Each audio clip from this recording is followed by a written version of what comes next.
The other day, I'm reading The Athletic, one of my favorite things to read. I'm reading Mike Sando, one of my favorite writers on The Athletic, his annual breakdown of quarterback tiers that sometimes brings me to TEARS, tears. And I'll start at the top. Mahomes at number one, Joe Burrow at number two. Got no problem. It's 1-2, 2-1. I think Joe Burrow's a little better, but Patrick is it right now because to the victor go the spoils. They won it all. He should be number one. Joe Burrow should be number two. I'm good with that. Then I start to question the rest of the top tier because there are three other quarterbacks involved. One is Josh Allen at 3. I'm sorry, I'm just still not quite sold. Let me dig out these sheets here with the Josh Allen on it. Josh Allen, I love the anonymous quotes in here. They're from various executives and NFL coaches. This is from an NFL coordinator who says of Josh Allen, I'm not sure he can win you a game as a drop back passer consistently, which is part of the tier 1 description. I agree with that. Not quite sold. Then second on that, the next in line, I guess I should say, would be number 4 is Aaron Rodgers. I've told you what I think of Aaron. I'm going to get deeper into him in just a moment. Most overhyped, overrated player in all the National Football League. And yet the critique here is a projection critique. He's still in the top tier. And this is from an NFC North coach. It says Tom Brady goes to Tampa. He has more talent around him. He hosts the receivers at his house for throwing sessions. He has a great year.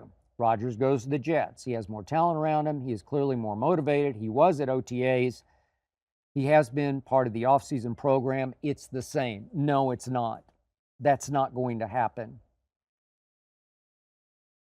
Tom Brady is in another league as a leader and a clutch player from Aaron Bleepin Rodgers. Next is Justin Herbert. I'm sorry, I didn't see it in college, and I'm still not quite seeing. I get the talent. I see it. A defensive coordinator is quoted in Sando's piece as saying, what shocks you is his mobility for his size. He's a better version of Deshaun Watson. I don't say, I know Deshaun's had his issues, his personal baggage, which has weighed him down, but Justin Herbert is no Deshaun Watson when Deshaun was Deshaun. The problem was Justin Herbert had a 27-0 lead. 27-0 at Jacksonville in a playoff game. It was 27-7 at halftime. It was 30-20 with 5 minutes to go. They lost the second half 24-3 and lost the game. He had a ho-hum second half. They tried to run the ball. I know they got conservative. I know it wasn't all his fault. I'm just not sure he's that guy. Which brings me to the second tier. Jalen Hurts at 6. Lamar Jackson at 7. Trevor Lawrence at 8. Good. And by the way, speaking of Josh Allen, Aaron Rodgers, Justin Herbert, do I think they're better than Dak? Yes, I do. I'll take any of those guys over Dak right here, right now.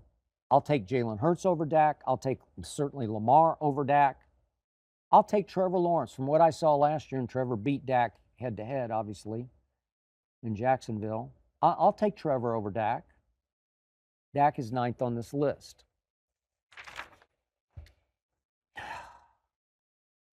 So here's a defensive coach saying,